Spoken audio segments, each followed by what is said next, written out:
Welcome to UGC Pathshala, Paper 11, Japanese History and Society. I am Shamshad Khan, visiting faculty, Delhi University. In this module, we will discuss Taiho Code Shoen system and Japanese feudalism. The main objective of this module is to familiarize you with the Taiho Code, the Shoen system, and the rise and fall of feudalism in Japan.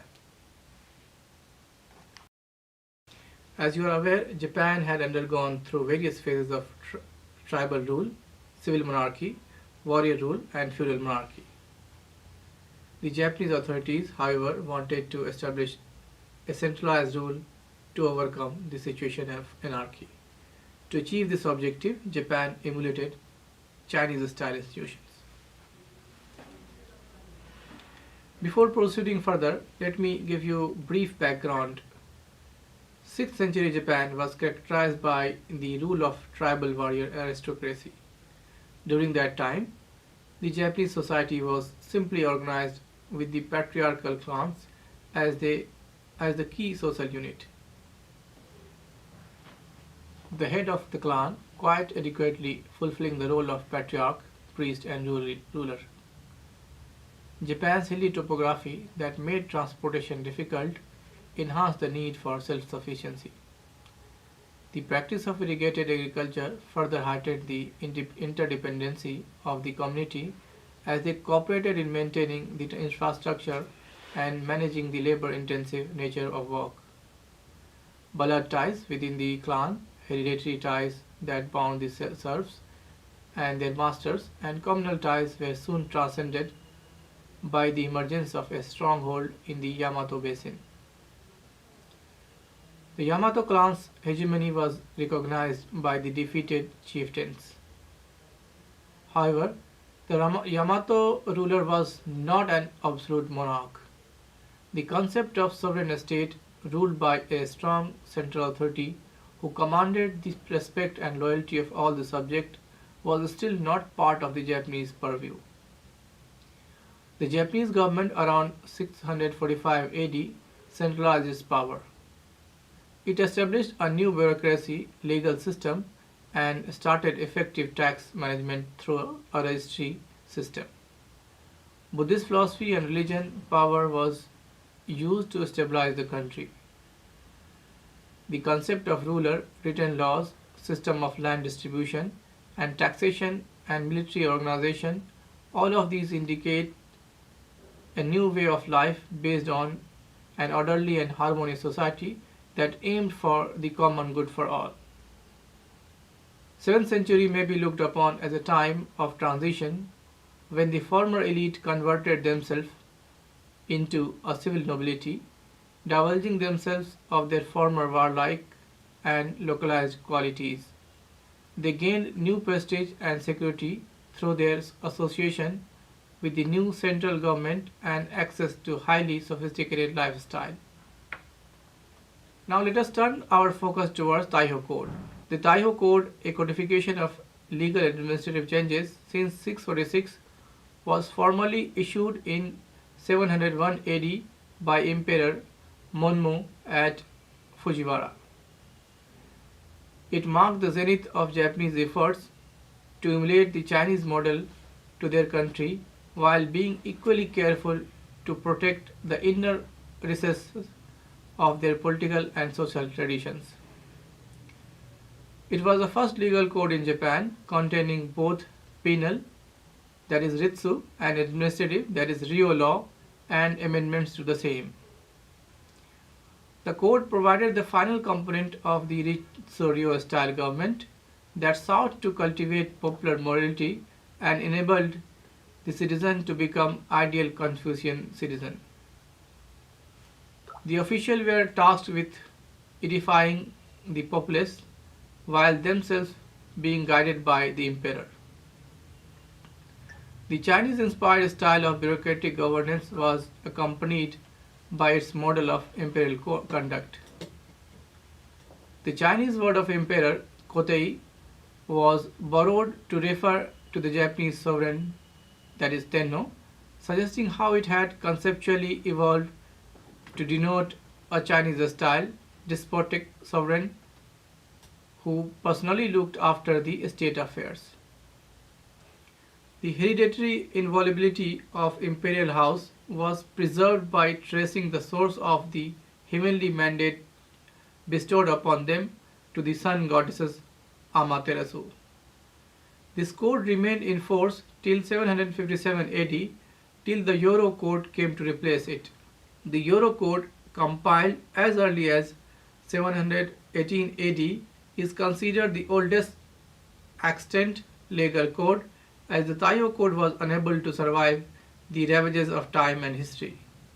These codes laid out the framework for political, social, and economic institutions and served as the continuing basis of administrative practice throughout the subsequent feudal era, though they fell into disuse in time. However, they laid the base for Japan's legal institutions until the 15th century and for Japanese conception of authority, administrative organization, taxation, and judicial process. The concept that governed the people's relationship to source of wealth and power changed as practice of localized independency gave way to a system where subjects were classified on the basis of their differing relationship to the sovereign. Now let us focus on administrative part of Taiho Code. Most officers created by Emperor Temmu were included in the polity authorized by these codes with change in jurisdiction and status as required.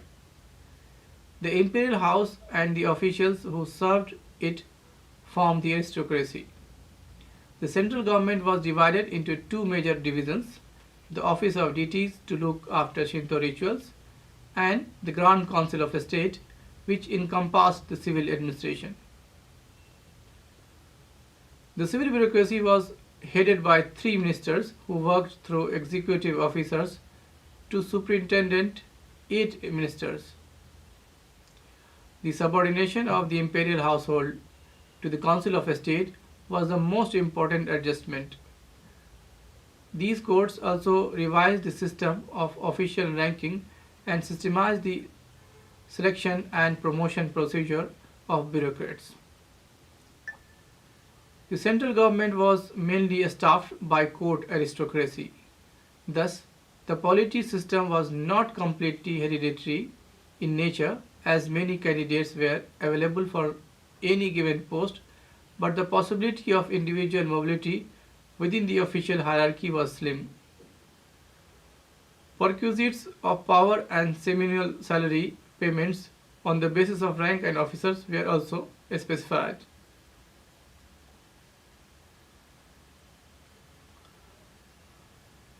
The hierarchical nature of regional administration had the court aristocrat the top. They served as provincial governors and regained broad powers they had been deprived of. Their duties included tax collection, storage and shipment, adjustment of land holdings, regular census taking, and direction of provincial militia. Around 600 people, mostly of local origin, formed the provincial administration. The second level comprised of district magistrates chosen from the families of local notables. Though they were to give obeisance to provincial governors, they enjoyed certain privileges unavailable to others. They held their post for life and could transfer the land and military powers they received to their offsprings. The administrative village, composed of 50 households each and monitored by a headman, was the lowest level of regional authority. Within this, units of 5 households policed crimes. The household was an administrative device organized to facilitate troops conscription and tax collection. Now let us discuss land distribution and taxation under the Taiho Code. The main objective of these codes were to control the peasantry that comprised over 99% of the population. Annual taxes included local and national labor services, a product tax and military duty. The 3% grain tax owed by the landholders was stored in neighborhood warehouses and used to finance the provincial government. To ensure that each taxpayer could bear their share of burden, every person aged 6 and older was granted a parcel of land for a lifetime. Maintenance of the fiscal and military well-being of the court also required regular census and detailed compilation of tax documents. Migration was also strongly prohibited in these courts. However, overpopulation was the only legal grounds for people who wanted to migrate. The experiment with a conscript army was the least successful of aspect of the Taika reform. They were required to bring their own equipment and provisions. Lacking discipline and fighting spirit, they degenerated into little more than labor gangs. Now let us discuss the judicial system and penal law under the Taiho Code. Judicial proceedings were divided under the Ritsuryo system into civil litigation and criminal suits. Trials as well as complaints of the farmer were held and filed during the months between harvest and planting, that is from October to February. For criminal suits to be instituted, indictments from Danjodai, complaints from injured parties, and the general public were required.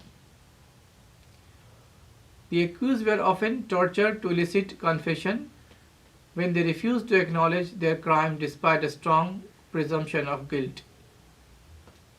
Recitation of passage of Ritsuryo Kyakushiki formed the basis of the judgment.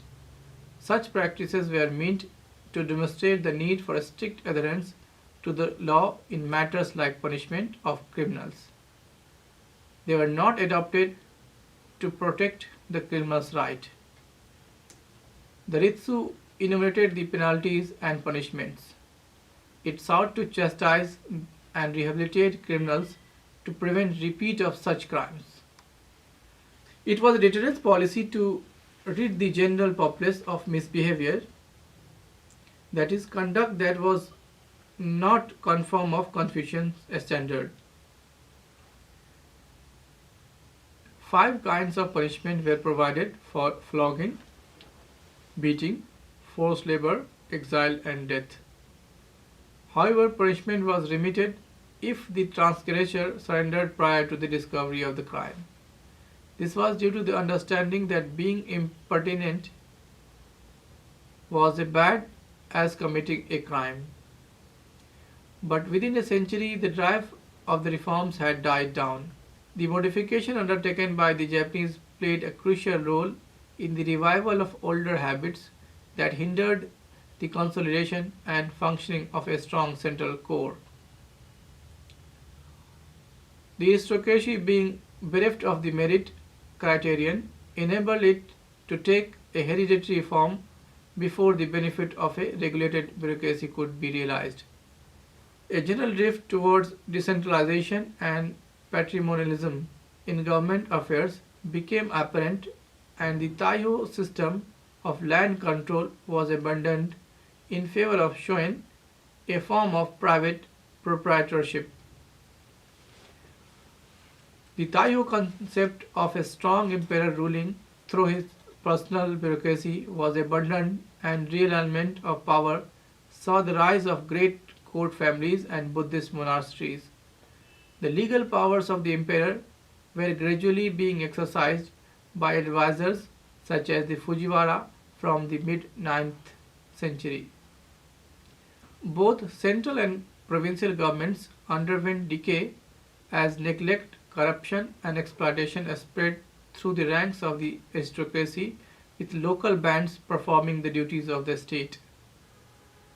This combination of erosion and shift of power reflected the society's response to the needs to maintain local order and security. The emergence of feudal style of government thus could be seen as the institutive solution to the chaotic facade of central authority that existed during those times. Unlike Western Europe, where the military threat from the barbarian plunged into feudalism, Japan's disorder was primarily internally caused, making the transition less abrupt. Integrated into the administrative structure and the aristocratic system of land tenure by the late Heian period, the warrior families, who were the creators of feudal institutions and practices, were the most obvious similarity between medieval Europe and pre-modern Japan.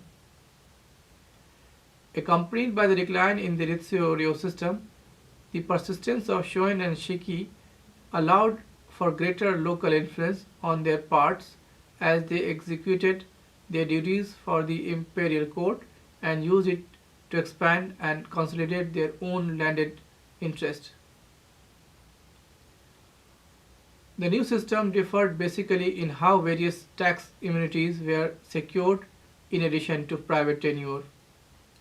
Vital elements of independent state authority over land dissipated as tax exemption and immunities from civil or criminal jurisdiction was granted.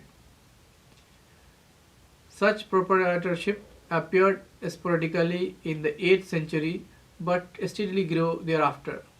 When it had run its full course, sometimes state that approximately 5,000 separate Shoen jurisdictions were present in 13th century Japan. The proprietors assumed most of the duties of governance and fiscal rights which had once belonged to the central government. The Shoen system became a structure of government in itself as it incorporated many procedures of the imperial system of local government in its internal organization. There was also a gradual but quantitatively significant flow of the elements of higher civilization to the provinces. It gave rise to a system of land law and local administration quite alien to the spirit of Taiho institutions. It lay at the bottom of a wide-scale return to patrimonialism in government and social relationships. Road and waterways were improved to facilitate transport of the produce of distant Shoen. Shoen were encouraged to become center of craft, production and commercial activities. The Shoen performed a transitional economic function. Granting of Shiki rights as part of the fabric of military allegiances eventually became the basis for the appearance of the true landed fief. The abandonment of conscripted armies resulted in the role of these local warriors in maintaining public peace in the provinces, being the only group capable of suppressing local rebellion or dealing with local brigandage. They were also employed as personal bodyguards for leading aristocratic families and even temples. By 12th century, as aristocratic control over local affairs fell and local disorder spread, warrior family alliances emerged who used their connections to weld together semi-stable associations of warrior bands and eventually became involved in court politics. They thus paved the way for feudal forms of rule, the first attempt being the establishment of Kamakura shogunate in 1192. Minamoto no Yoritomo made the warrior alliance to the core of a government by vassalage. Rather than abolishing the Shoen, he built a feudal system on them. The personal vassals of Yoritomo, that was known as Gokenin, received grants of land rights, and the vassalage served as a basis for the new set of institutions such as the Jito, that is land stewards, and Shugo, that is provincial governors. Over time, these took on a hereditary and therefore less personal form. The early Muromachi period saw the rise of Gokenin system such that despite attempts to keep them in check, the Jito and Shugo continued to represent a threat to the shogunate and the local imperial authority. In the 14th and 15th centuries, the civil struggles saw the emergence of kokujin. They were protective of their land rights and extended their local rights and organized ikki, which is known as local leagues, to resist the intrusion of outsider and rebel against the shogunate. As the effective power passed to the shugo, with their power to protect or redistribute land rights being of primary importance, they attempted to make vassals out of the kokujin, but they were largely unsuccessful. The abandonment of the practice of equal inheritance by the 14th century meant that while wealth and power of the family could be transmitted without domination, there was frequent outbreak of disputes within families. These succession disputes had reverberation, pulling in the local warriors as support for the competing sides. Amid these chaos, the feudal system started disintegrating. Since no principle of authority except military strength was generally accepted, feudalism was inherently unstable, perpetually thrown out of the equilibrium by local warfare. Finally, the commercialization in the Middle and Late Edo period led to the decline of the dominant social position of the daimyo and the warrior class, as they were constantly plagued by indebtedness and the need to find non-official by employment. The beneficiaries of the commercial economy were the large merchants, rich and middle peasants, and provincial traders and merchants. The freezing of society that began before 1600 and was accelerated by the onset of peace and declining opportunities for mobility resulted in the maintenance of social stability in the face of commercial developments as most men accepted their station in life. The final collapse of the peculiar post-feudal settlement came with the intrusion of the West and was marked by the restoration of the governing power to the emperor. This phenomena took place in 1868 and is known as Meiji Restoration. Since there were still some ex-daimyo who refused to obey the imperial court, in 1871 the domains were abolished and prefectures were established, making the end of the political feudal system in Japan. With this, we come to an end of this module. Thank you.